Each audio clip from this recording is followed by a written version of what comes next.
Welcome back, everyone, to another episode of College Hockey Talk. On today's podcast, I'm joined by former Northeastern Husky, McKenna Brand. McKenna is a Hockey East champion and an Isobel Cup winner with the Boston Pride. Welcome to the podcast, McKenna, and how's everything going? Good. Thanks for having me. It's going good so far. Well, thank you so much for coming on. And obviously, a lot's been going on with your life in the past few weeks. How have you been handling all the craziness with yourself and with your family? Yeah, it's been pretty crazy, but it's been a lot of fun. It's been nice to see my parents a few times.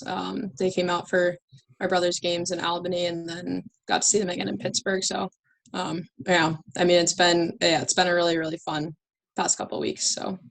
Yeah, and what was it like to win the Isobel Cup a few weeks ago, and just talk about the ups and downs that your team faced to win that championship, especially since the season was paused for a few months? Yeah, I mean that this year was just such a roller coaster.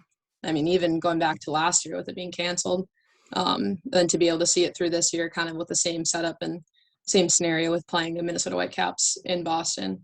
Obviously, we weren't the home team, which is a little weird, but yeah, to be able to see that through when on home ice, it was a really cool experience. Probably my favorite hockey moment to date so far.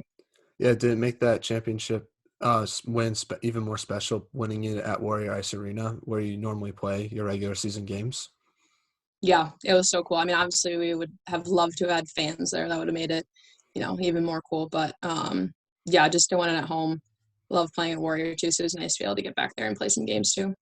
What was the preparation process like for that semifinal and championship game after the season was cut short in Lake Placid? Yeah, so we found out, I think, about maybe 2 weeks after Lake Placid was canceled that it was going to be played again. So we basically just started practicing. Got going basically 3 to 4 days a week leading up to that. Yeah, just preparing hardcore. I mean, we kind of ended strong in Lake Placid, so I think we kind of had the right deep pair, the right line combinations and whatnot coming out of Lake Placid. So I think being able to practice for that month with our lines that we knew that we were going to have going in and kind of having that same mojo that we left Lake Placid with was, I think, huge for us. Now, being in the bubble in Lake Placid, what was that experience like, and how did you handle just not being around many people for a long period of time? Yeah, I mean, the whole thing, I mean, it was a little stressful, obviously. Obviously, you want to, play a normal season, and leading up to the bubble, everybody's being, super careful and cautious and trying to make all the best decisions that we can going into there. And then in the bubble, I mean, it was awesome. They had great setups for us.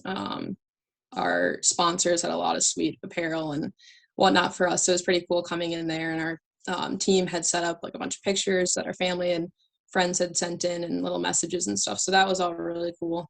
Obviously, it didn't end the way that we wanted it to, but I mean, all in all, it was, I would say, a learning experience, and one that I am grateful to be a part of. Now, I want to transition a little bit and talk about the beginning of your hockey career. So you're from Minnesota. How did you start playing hockey? I think I came home in kindergarten and told my dad that I wanted to play hockey. I mean, I think I started skating when I was 3. Didn't necessarily get into organized hockey till I was, I think, in kindergarten. So, but my dad played hockey growing up. And I mean, you're from Minnesota, so everybody Hmm. plays hockey, or at least tries it. Who was your favorite player growing up? I loved Chrissy Wendell. She played for the Gophers and Team USA. That's somebody who I kind of idolized, I guess, growing up. Do you try to model your game after her game a little bit? Um, I don't know necessarily modeling the game after her. I think just path that she had paved for women's hockey was just something that I aspired to do. I wanted to play college hockey and I wanted to play for Team USA. So those are things I think that I looked up to her for. Now, some people might not know this, but your brother Chase also plays hockey for St. Cloud State. What was it like growing up with a sibling that also plays hockey, and how did that help your hockey development? Yeah, I mean, we were always outside, playing together, playing on the ice together. We lived on a lake growing up. So, I mean, we were out there all the time, playing make-believe games and playing one-on-one, all that stuff. So yeah, it was cool. He was my best friend growing up. So, I mean, just to have him and be able to share these experiences with him has been really cool. Now, you're the older sister, so I have to ask, is there any sibling rivalry between you guys? Because I'm the younger brother with an older sister, and I have to experience that on a consistent basis. I mean, I would say that the rivalry is definitely there. Mm-hmm. I think growing up, I would always beat him. Mm-hmm. And then I got to the point where I was getting beat all the time because he was getting bigger and stronger and better. And he likes to let me know that. And I know that. But yeah, we have a lot of good times together. And just like I said, sharing our experiences has been really cool. Yeah, that's awesome. And you played for your high school in Park Rapids. What was your experience like there? Yeah, that was awesome. I mean, my dad was a big part of the youth hockey program there. So he was my coach through a lot of it. And that was, I mean, obviously difficult at times, but I mean, I think it was a big reason of why I am where I am today. And just a lot of really good youth coaches that helped me get to where I am. Then I played 2 years of high school there. And that was also a good experience, but I just kind of outgrew it, I guess. Yeah, what's the Minnesota high school hockey scene like, and what's it like being a player in that atmosphere? Because I've seen some of the YouTube clips of the state tournament. It seems like a fun atmosphere to be a part of, especially here in New England, because we don't really have that high school hockey scene. Yeah, I mean, it is a really cool experience. We always grew up going to the Boys State High School Hockey Tournament. Unfortunately, coming from a smaller town in Minnesota and in northern Minnesota, it wasn't necessarily, we weren't going to have as big of an opportunity to get down to that. But I mean, hockey in Minnesota in general is everything. So it's got such a rich history and it's cool to be a part of. You also played for Naja White. How did you get the opportunity to play with that organization? I believe they had sent me a letter, um, and I kind of had randomly said that we would, call and reach out to them and, just hear more information about it. And I mean, I think that's kind of when I started breaking my parents' heart and decided to, come out east and play for Naha. And that was a great experience. I loved every second of that. It was a good way to, grow up being away from home when you're 15 years old. And yeah, I had a blast out there. Learned a lot. I had great coaches there and played with a lot of good people as well. Now, how did playing for Naha help prepare you for college hockey? Yeah, I mean, I think it starts with the coaching. The Driscoll family definitely helped me out a lot. They, were kind of like agents in a way too. Kind of showing you the ins and outs, talking to college coaches for you, reaching out to them and kind of showing you what to do. So that was huge. And then again, just playing with a lot of really good people. That was kind of the first time that I had been around a bunch of people that also wanted to get to the same level. So um, being able just to be around those people, I think definitely helped me grow as a person and a player. Now, what was your recruiting process like, and why did you choose to go to Northeastern? I think I visited Northeastern my sophomore year. And I loved it right away. I honestly wasn't necessarily sure. I hadn't really heard of Northeastern until I went out to Naha, and my coaches at Naha had a good relationship with the coach at Northeastern, and they kind of said, "Hey, you should really, just go check it out." And checked it out, and I loved the campus. I love Boston, and the coaching staff was awesome, and that's why I chose to go there. Now, what was the biggest adjustment you had to make to college hockey? Was it the speed of the game or just the mental side of the game since you're making quicker decisions with the puck? I think it was more mental for me. I think you play 2 games every weekend, and you have to show up for both of those games. You can't really take any games off. So I think for me, it was finding the consistency rather than catching up to the speed and whatnot. Now, in your first year with Northeastern, you won your first Hockey East playoff series, beating UNH. Talk about winning your first Hockey East playoff series, and what did that mean to yourself and to the program? Yeah, I mean, I think that first year, my freshman year, was a tougher year. I think we struggled a bit more that season, but I mean, anytime that you get some experience with playoff hockey is huge, and then the next time you get into that situation, you're going to be a bit more comfortable. So I think winning that first playoff series is always big for any athlete, really. Now, in your sophomore year with Northeastern, you made it to your first national tournament against Boston College. Talk about playing in your first national tournament, and what was the process like for making it to that stage? Yeah, that was really cool. Obviously, wish we would have won Hockey East that year. That would have made it more special. But yeah, we made it in that year off of pairwise ranking. I think we were seeded 8. I believe in pairwise we were 6. So it was a little disappointing to have to play the 1 seed and play BC, I think, for the 5th time that season. But yeah, I mean, overall, a really cool experience. I mean, that was the first time in program history that we had made the NCAA tournament. So just to be able to be a part of a lot of firsts at Northeastern is something that's pretty special to me. Now, playing BC in that game, what was the atmosphere like? Because you're constantly playing them throughout the regular season. You play them sometimes during Beanpot games. What made that game against BC in the national tournament special versus the other games when you play against them? Yeah, I mean, obviously the intensity is a bit higher. Like I said, it was the fifth time we had played them. And I think going into that game, I remember us all saying it's hard to beat a team 5 times. So, we definitely had some hope and some fire. Obviously not the outcome that we had wanted, but yeah, overall, it was a great experience. Now, in your junior year, your team made it to the Hockey East final. Talk about the run your team had and what was it like making that championship game? Yeah, that again, it was a great experience. We had a really close team that year. Um, yeah, obviously didn't make it in the NCAA tournament off pairwise. So going into that tournament, we knew that we needed to win in order to make it in. I believe we lost in overtime, which obviously was a heartbreaker again to BC. um, but yeah, that team was a great team. I remember sitting in the locker room after that game and just everybody was just devastated because we really thought we were going to do it. We felt good in playoffs, and obviously then going into next year, we I feel like took that mojo with us, I guess. Yeah, did you use that loss for your senior year to help you make it to the Hockey's championship game again and eventually win it? Yeah, I definitely think so. That season as a whole definitely wasn't our best season. I think on paper we had a very, very talented team. I think we had 8 or 9 freshmen who are seniors this year, and obviously they're killing it. They're doing a great job. But I think we struggled to, find some consistency in certain aspects of our game. But going into playoffs, we really put it together, and I think showcased the true team that we had.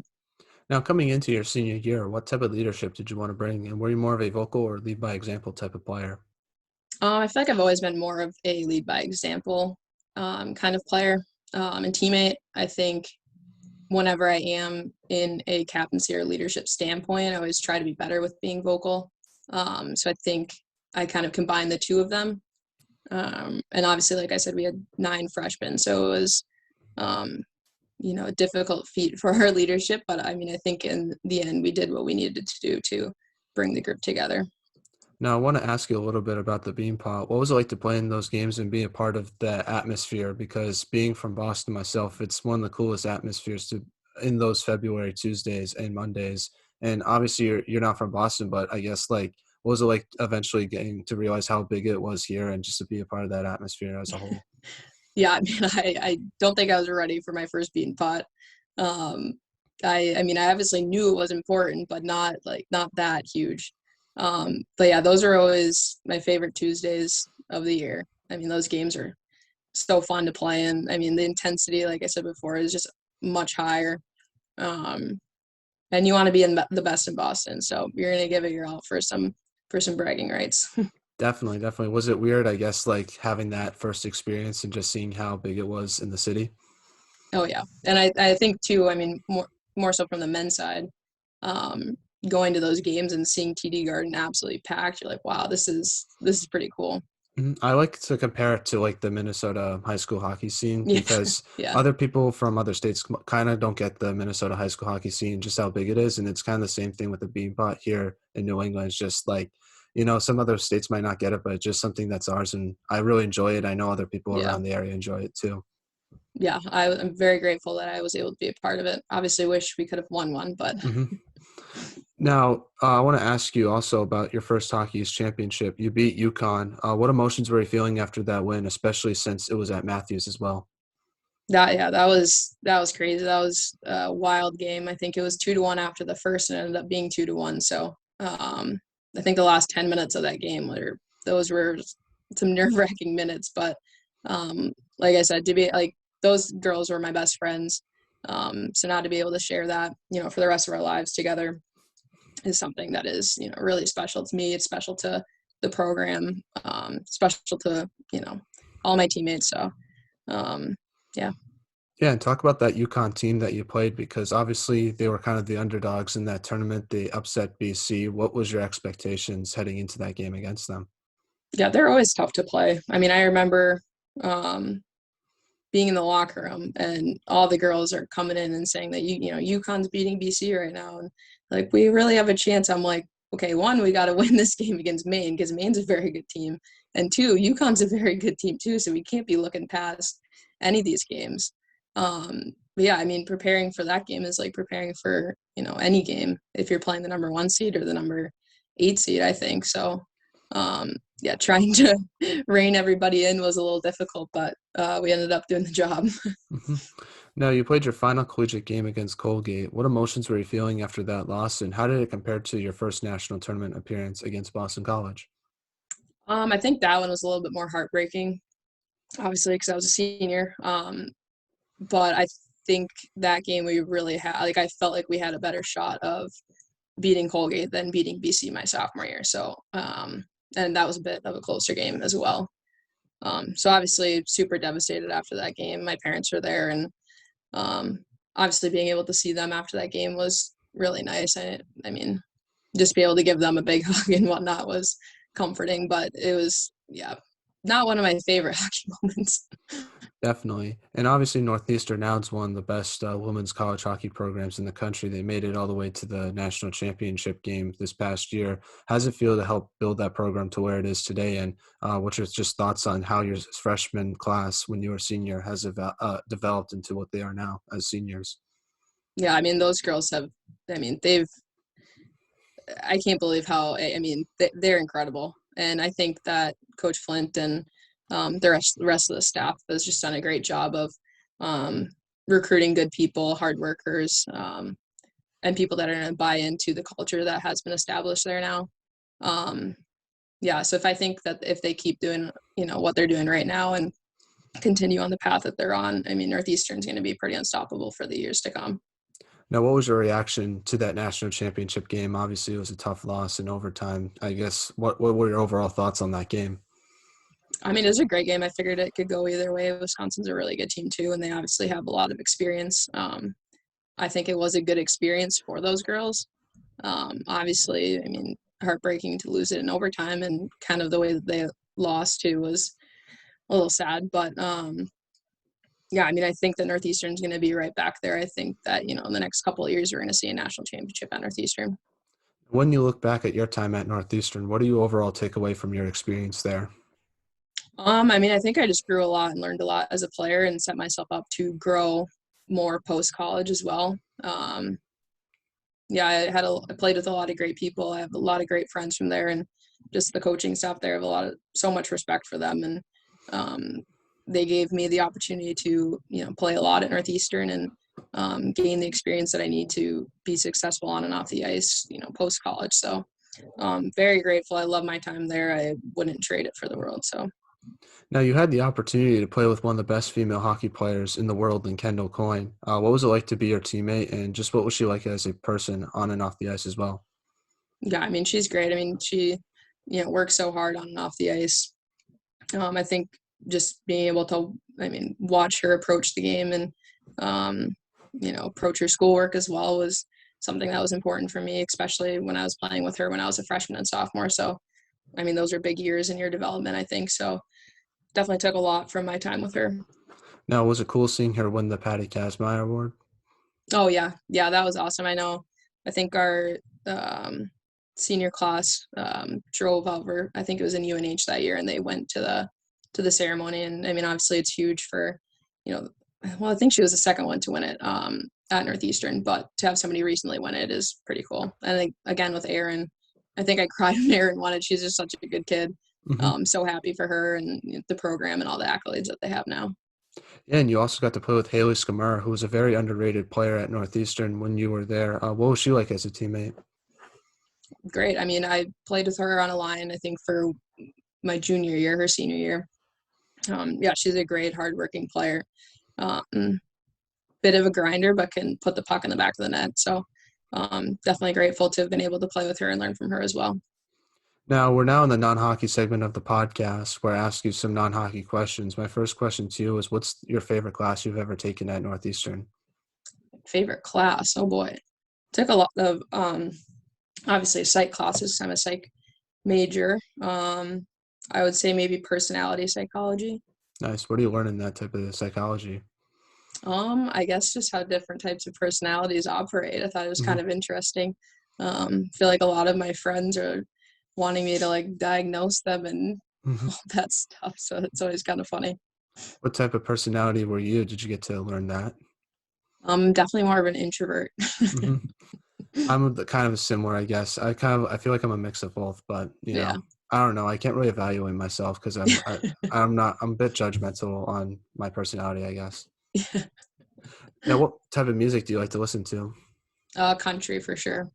Who's your go-to artist before a game? Like Luke Bryant or someone like that? I like Luke Combs. Oh, okay, awesome. Yeah. What's your favorite song by him? Mm, I like his whole recent album. I don't know if I can pick one. Nice. Is that Yeah. like a Minnesota thing, just like the country? Because I feel like all the Yeah. players I interview from Minnesota are big country fans. Yeah, I feel like it's just listening to country music on the boat. I feel like that's what Hmm. everybody probably likes to do. Was it weird when you were at Northeastern? Because obviously some players like hip hop, pop music. Was it like weird having to listen to that music constantly in the locker room, or when you were a I senior, you feel like got we to had a good control the mix. locks? Yeah. Yeah, we had a good mix. We had a good DJ, I feel like, in our locker room. Who was your DJ? Cassidy Anderson. Nice, nice. Yeah. Now, what's your favorite thing about Boston? Um, I want to say the restaurants. I'm a big foodie, so I love to go and try new restaurants. It was always fun when my parents would come out. We'd always try new things and all that stuff. Now, if you could have lunch with anyone in the world, who would it be and why? Oh gosh. I love Alex Ovechkin, so I'm gonna go with him. I Nice. think that'd be pretty entertaining. Definitely. And it will also be an interesting conversation, too, just Oh yeah. because he's been through a lot in his hockey career. Yeah. Do you think you'll ever beat Gretzky in the goal record? Ooh, I don't know. Depends on how long he's gonna play for. True, true. I think like I read somewhere where he has to score like 50 goals for like the next 6 seasons in order to like somewhat achieve that record. So Yeah, maybe not, but I I feel would like if kind there's of any love it player if to he do did. it, It'd be pretty cool. yeah, I think that would be cool. But if there's any player that could do it, I feel like it would be him. Yeah. Now, how do you balance having a full-time job and being a professional female athlete? I mean, it's definitely challenging at times. To fit in all the workouts and work and going to practice and whatnot. But I mean, our practices are late enough for us to get to. And obviously it's tiring when you're practicing at 8:30 at night and then, after working a full day. But I think getting to the rink and seeing everybody and hopping on the ice, it doesn't really matter what time it is. It's gonna, you're gonna give it your all and it's gonna be fun. So Hmm. Now, who was the funniest teammate you've had at Northeastern? my best friend Christina Zaleski, she's a riot. Now, besides yourself, who had the best style at Northeastern when you were The there? best style. Oh gosh, I don't really pay attention to that stuff. I'm gonna be completely honest with you. I'll say Maddie Hartman though. Nice. Now, back to some final hockey questions. In your opinion, what should be done to help grow women's hockey in your, I guess, experience since you've been involved with the game for most of your life? Yeah, I mean, I think we just need more eyes on the product. I think having it on TV was huge. It's kind of cool. I was, traveling recently for my brother's games and just seeing people and them. I'm wearing like the Boston Pride stuff, and they're like, "Hey, you just won a championship, didn't you?" Hmm. So just seeing people that must have seen our game on TV somewhere. Um, it was pretty cool. And I think just to have young girls at home being able to turn on the TV and watch our games is something that's big. And I think that we also need to get out there more and run more clinics, do more camps, be face to face with some of these girls. And yeah, I think we're on a good path right now. I think we're on a good track. So just continuing to take steps every year, I think is going to be big for women's hockey. And what advice would you give a younger player trying to pursue a D1 college hockey scholarship? And I'm interested to hear your answer because when your brother was going through the process, did you try to help him and give him some advice? Yeah, I mean, I think the process is a little different on the guy's side, but I mean, I think the best piece of advice that I was given is just to trust the process. It's not going to happen overnight. It's going to take a lot of hard work. And like I said, you're not going to snap your fingers and all of a sudden be at this level. You're going to have some setbacks and you're going to have, some success, but it's just kind of finding a balance of everything and pushing forward, when you don't really feel like going and working out or going to, stick handle and shoot or going to practice and whatnot. And, doing those things when you don't want to, I think is the biggest thing, and just having fun with it too. I think that's the biggest thing, especially what I try to find right now is not being, too down on myself, if I'm not playing well, and just to enjoy the moment because it's going to be, over quickly. Now, is there any shout outs you'd like to give to any of your family members, teammates, or friends? I mean, hi, mom and dad. I miss you guys, even though I just saw you guys like yesterday. And I just want to say congrats to the St. Cloud State men's hockey team and my brother. They had a heck of a run. And then I guess hi to the O'Halloran family if they listen to this. That's a family that I work for. So Awesome. Well, thank you so much for coming on the podcast, McKenna. I really appreciate it. Stay safe and have a great rest of your week. yeah, thank you for having me. No problem. Take care. Now, just one question I want to ask you.